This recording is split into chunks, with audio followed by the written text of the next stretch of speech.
Welcome back to Live Now from Fox. I'm Shauna Kalafi. We are following some developing news out of Mexico. Today, the Mexican army says they killed a powerful cartel leader during an operation meant to capture him.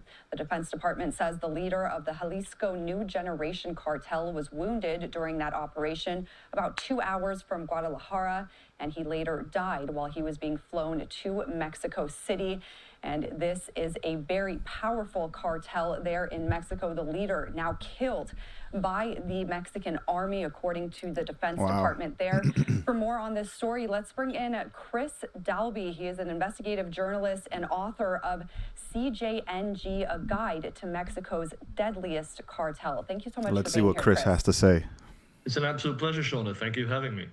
So you actually wrote a book about this particular cartel, the CJNG. The Associated Press calls it the most powerful cartel in Mexico. The U.S. Deputy Secretary of State described the leader as one of the most ruthless drug kingpins in the world.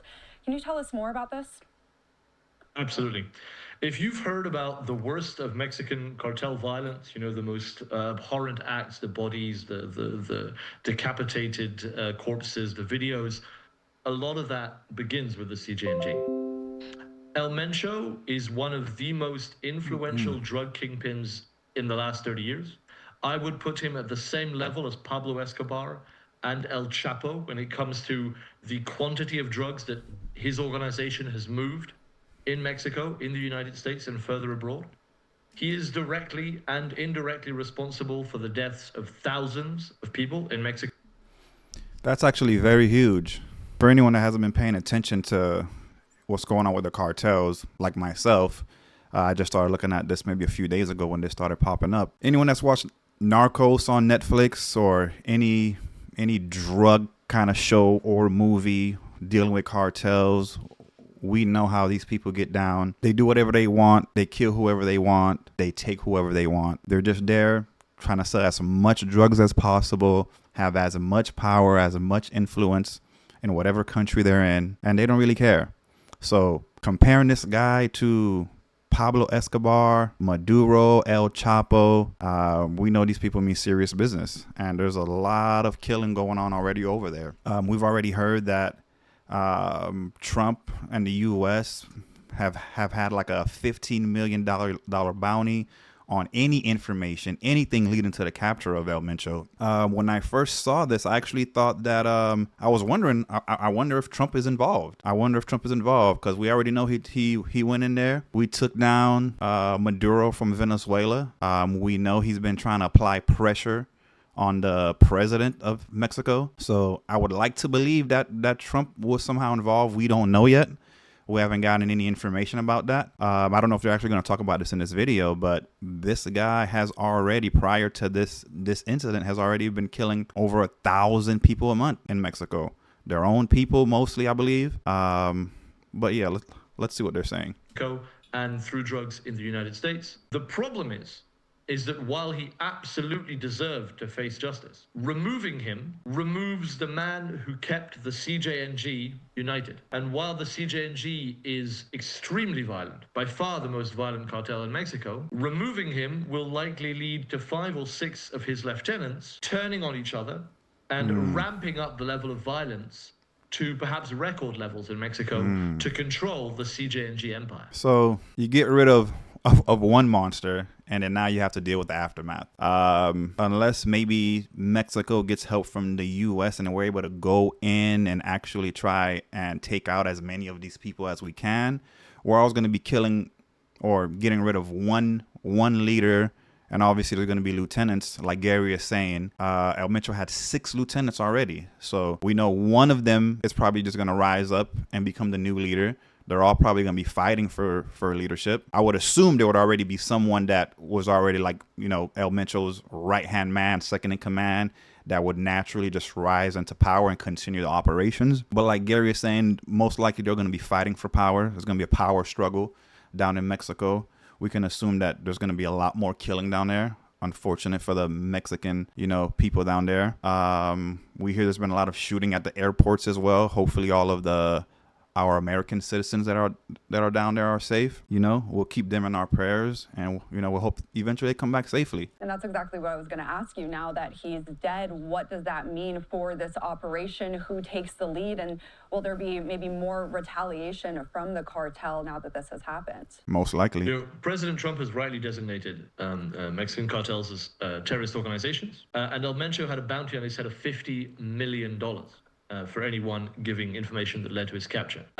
As I said, El Mencho needed to face justice. But the kingpin strategy, as we call it, which is where you focus on removing the kingpin, the head of a cartel, and that's your sole focus, has a major problem. Because the kingpins are often the ones controlling an organization. And when they are removed, and we've seen it with Escobar, we've seen it with El Chapo, and we're going to see it with El Mencho, that unifying force, that cult of personality goes away. There are 5 or 6 leaders of the CJNG, which I identify in my book, who all have significant manpower, drug trafficking potential, contacts in the US, money laundering options, and incredible finances and weaponry that they will absolutely use if they think that they can claim a piece, if not all, of the CJNG.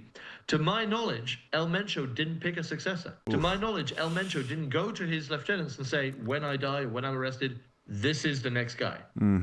He may have done, definitely but creating some we have problems. no information as to that. So right now, what we're seeing in Mexico, the immediate response is what we call the narco blockades or the narco bloqueos.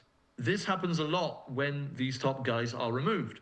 And the cartel wants to make a big show of, you know, burning cars and blocking highways and blocking access to the airport. That often goes away within a few days, especially because the area in which they're being violent, Guadalajara, one of the biggest cities in Mexico, Puerto Vallarta, a place that millions of Americans go to on holiday, is where the government is absolutely going to want to show we're not letting the cartel dominate this for long. This is insane. After that, across Mexico, there are so many criminal economies that the CJNG was involved with. We're talking about tens of billions of dollars in criminal earnings that are now up for grabs. Yep. And honestly, a lot of these earnings, these tens of billions of dollars that, you know, we're estimating that the cartels have been making, you know, most of this has been possible because, you know, our southern border hasn't been protected all of this time. You know, we saw, I don't know if it was like 2 or 3 weeks ago, on the news that there were Mexican cartel had like drones over the southern border, and they were trying to identify areas of the border that weren't being surveyed, that maybe didn't have like, you know, soldiers or scouts out there. And we see people sneaking through the border. They were able to drop things off with the drones, very like high tech, big drones, you know. And these drones can also just carry bombs over the border. You know, obviously the Trump administration has been doing a great job with the border. We've probably had very minimal people coming over, unlike before with the previous administration. So I think we've been doing pretty good on the southern border. Most likely we're going to find out that the U.S. might have been involved. From what they're saying, we don't see any involvement yet. It's been the Mexican military or Mexican police, Mexican law officers that were taking care of this. And from what we can see, at least, you know, they've done something. Trump was very critical of the president, saying he doesn't believe that, you know, she can do this or take the initiative to start taking out the cartel.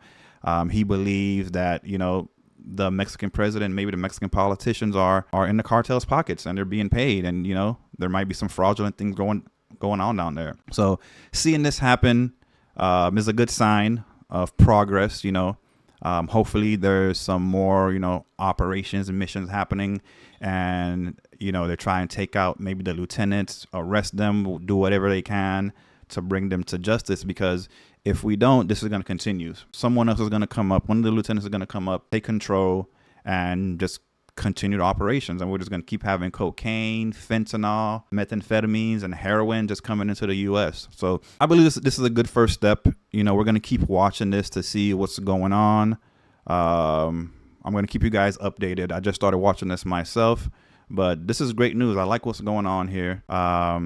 This is looking good for us and the Mexican people, because, you know, they don't deserve to be having thousands of their citizens dying every month. You know, this is insane. This is very insane. But I'll keep covering this for you guys. Go ahead and, you know, like, comment, subscribe. Let me know what you guys think in the comment section. And I'll see you guys in the next video.